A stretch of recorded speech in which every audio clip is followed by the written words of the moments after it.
Ladies and gentlemen of the press, I've seen you here. And let me say, this is a very important meeting. And our coming here has been preceded by a meeting of the top security chiefs and other agencies. We have been meeting since 8 o'clock. And we have requested our officers from the counties to be in attendance so that they can get instructions on the way forward on matters drug abuse, drug and substance abuse. President William Ruto, who chairs the National Security Council, has given very clear and unequivocal instructions to us that the matter of drug and substance abuse has reached alarming proportions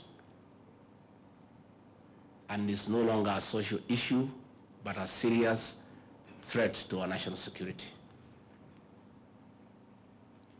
The government has therefore decided that this matter will be dealt with as an existential threat to the very existence of our republic because of what poison disguised as alcohol has done to our people. You are aware, a few weeks ago in Kuingiza, innocent people bought unknowingly poison thinking it is alcohol, and over 23 people are now reported dead and others have gone blind. There are many other unreported deaths across the country, and the destruction of our most productive population, our young people. There has been challenges of enforcement. There has been challenges of licensing. And the problem has evolved into a serious national security threat. To start with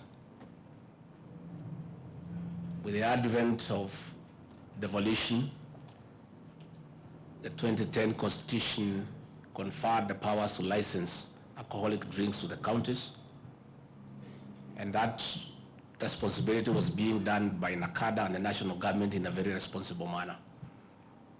Since the advent of devolution, counties have licensed almost every other establishment in our market centers and trading centers across the country to be an establishment for the sale of alcohol. Again, following the advent of second generational alcohol, poison disguised as alcohol has found its way to these establishments that are already licensed.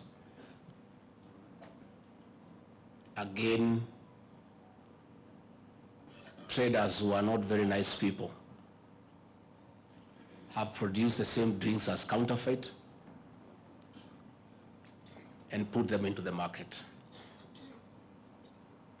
Our officers have had a very difficult time dealing with these issues because those establishments are licensed by the councils. But under the direction of the president, a very big team comprising of our security officers, our PSs, those who deal with KRA, those who deal with CAB, have come up with very serious and stringent measures to curb this menace and bring sanity to our republic. We have called these officers here today to get instructions that will be presented to them and the country by our CS for Interior and National Administration, Professor Kindiki. And all I want to say to the officers is that the instructions from the president are very clear. You must and shall implement those instructions effectively, efficiently, without failure. And as you are aware, there is a new policy direction that failure will no longer be transferred to another county. Where officers have failed to perform their duties by acts of omission or commission, they will not be transferred to other counties, because that is essentially transferring failure, and all counties are part of this republic. So, as we appreciate our officers for the good job that they are doing, admittedly, crime has been controlled to what would be called acceptable levels. And I want to say last Christmas, for the first time in many years, the people of Kenya had peace. And I want to congratulate the CS Interior and the National Police Service for a very good job that they have done. Serious crimes have been controlled. Issues of robbery with violence has been controlled. Carjackings has been controlled. And even in banditry prone areas of the North Rift, there is sanity. The guns are silenced. And to a large extent, almost 80% we are successful. And I want to take this opportunity on behalf of the President to tell our officers, well done. The remaining 20% must be pursued relentlessly until we bring sanity to our country. In discharge of our duties, 90% of our officers are very good. They are very professional, and they are very committed to their work, and they are doing a very good job. However, like in the rest of the society, we have a certain percentage of officers who collaborate with criminals, who collect bribes, and who undermine the work that the National Police Service is supposed to do. It's just a question of time before we catch up with you. I want to encourage those professional and committed officers who are doing a good job to continue doing so. I want to urge the few who don't do what they are supposed to do to live up to their oath of office, to reform and just carry out their work professionally, because that is the responsibility that has been given to them. So in implementing the measures today, the measures that will be spelled out, those are instructions from the President and Commander-in-Chief of the Defense Forces, who has a mandate from the people of Kenya. And that is why we have called all the officers here from across the country. And I think before Professor Kindiki can read out those measures, I think it will be good to listen to a few of you, to tell us the challenges that you are facing, to tell us what is happening in your areas of jurisdiction, and to affirm your commitment to do what is right for our country. I must say, there are certain areas the officers responsible must pull up their socks. The team from Kajiado, the border points of Namanga and Loitoktok are an entry point of illegal ethanol and other contraband goods. And neither the officers there have slept on duty, or they are part of the problem.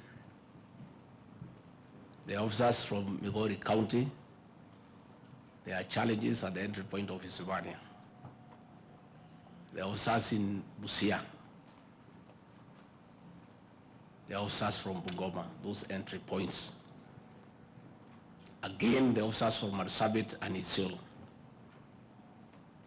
The Moyale entry point is responsible for the amount of Bhangi, cannabis sativa that is in the country. So those officers from those counties have mentioned, are they here? Please stand up so that we just see you. Those counties have mentioned Narok, Kajiado, Migori, Marsabit, Isiolo, Bungoma, and Busia. You have to pull up your socks. You have to pull up your socks. In our meeting this morning, we have asked the IG to give you a chance. Many of us were of the idea that we need to make changes. But we have decided that you'll be given a chance, and I've decided to tell you publicly so that even the press here can hear. Ethanol, Bhangi must not come through our borders, because you are there and you have work to do. And we are also going to talk to the officers of KRI, KEBS, NACADA, and all the others.